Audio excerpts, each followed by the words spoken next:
शिकलीस तू आणि आम्ही झालो सुगंधी बंधन तोडून शिकण्यासाठीची मिळे आता संधी कसे तुझ्या मनाचे पाहून हराली आम्ही दिशा तुझी तुझा बसा असा ती उजळल्या पिढ्या मशाल हो दिवीस आशा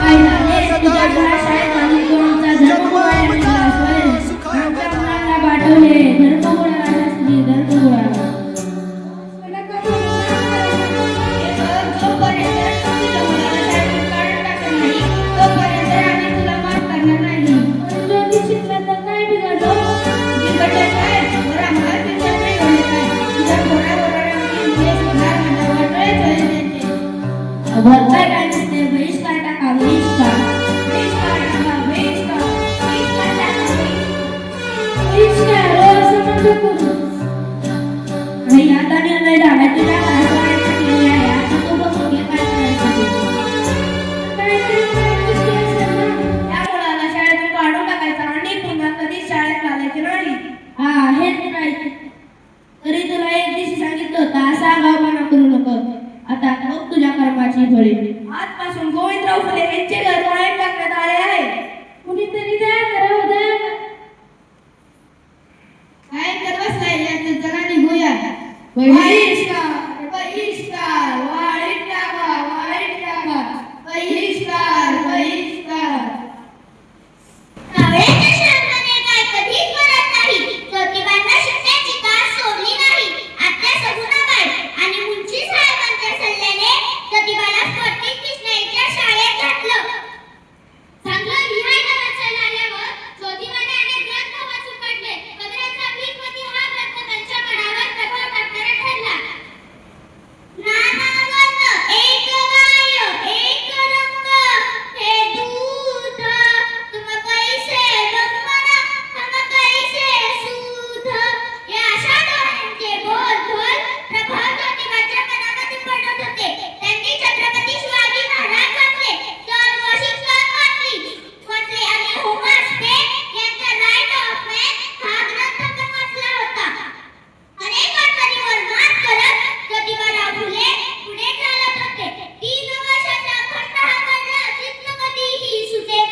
अरे वा छान नाटकी चित्रे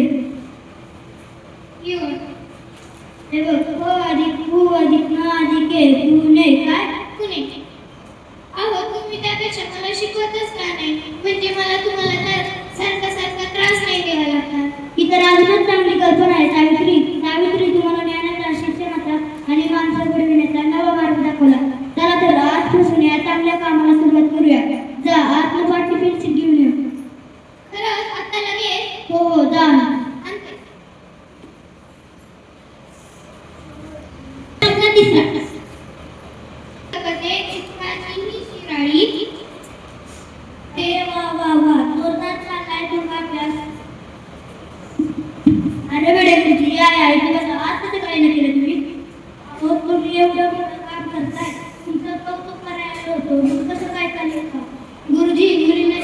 गरजेचंच आहे. त्यासाठी शाळा काढावी लागेल आणि शाळेसाठी जागा होईना त्याचीच थोडी अडचण होती. एवढंच का आमच्या मुरबाड पेठेतील पिढेवाड्याने आपल्याला कर्ज आहे का? तुषार सुरू मुलींची शाळा नेते. खरंच म्हणताय गुरुजी तुम्ही? हा तुमचे कसे आभार मानू तेच कळत नाही. आता ते राव पुढचा विचार करा. मुलींच्या शाळेत मुलींना शिकवणार कोण? माझ्या मनात पण तोच विचार चालू आहे. आता या प्रश्नाचं उत्तर तुम्हाला शोधायचं असेल. बरं निघतो की आता वहिनी. कसल्या विचारात आहे? सावित्री, आपल्या समाजातील गेल्या अनेक वर्षात एक पण तरी शिकलेली नाही त्याचा विचार करत होतो. अरे त्या मिळालं कोण? मी आपल्या गावाच्या प्रकारातच आहे. कोण? तू? मी पण 20 ला आता शिकते ना. त्याच्याकडे मी बघतो. प्रसंग तुम्ही काय सांगता? मुलींची शाळा सुरू केली म्हणून पुण्यात त्यांची खूप मोठी बदनामी होत आहे. तुम्ही आणि तुमची पत्नी खूप मोठे पाप करताय असेही बोलले जाते. शाळा बंद करायला म्हणून बाईंना त्रासही दिला जातो. हो ते आम्ही जाणतो, पण काय त्रास दिला जातो? लोक बाईंच्या अंगावर शेणची कल फेकतात आणि मग बाई शाळेत येऊन ते तुमच्या सोल्या लुटातच बाई शिकवतात. सावित्री, तुला यासाठी नवीन लोड आवडतो का? पण तुम्हाला पण काय कमी त्रास असतो लागतोय का? पण आता ठरवलंय ना, आता मला नाही फिरायचं. तुम्ही काय शाळेत मला खरंच काही झालेलं नाहीये. सावित्रीबाईंची परिस्थिती होती. पुण्यातील मुलीची ही पहिली शाळा चालूच होती. कित्येक वारणी आली गेली तरी त्यांच्या गाड्याची अफाटाजवळ आवडली नाही. दोघांनी मिळून शाळेचा मोठा अधिकार स्त्रियांना मिळवून दिला. त्याचबरोबर दोघांना मिळून लढा दिला. काय बाई, आज आपण पाहत आहोत की पुरुष मुले शाळेत जातात, मुली का जात नसेल बरे? अगं बाई, मुलींच्या शिक्षणाला परवानगी नाही, त्यात मान्यता नाही. मुलींचे शिक्षण म्हणजे फक्त तू आणि मुली एवढ्याच चौकटीत आहे. अगं बाई, आपल्याला पण शिक्षण घेतले पाहिजे बरे. नमस्कार, मी भारतातील पहिली डॉक्टर आनंदबाई जोशी. सावित्रीबाईंच्या परिश्रमामुळे मला शिक्षण मिळाले आणि मी आता लोकांची सेवा करते. नमस्कार, मी ॲडव्होकेट आरती गावडे. सावित्रीबाईंच्या परिश्रमामुळे मी आज उच्च शिक्षण घेऊन शिकले आणि मी वकील झाले.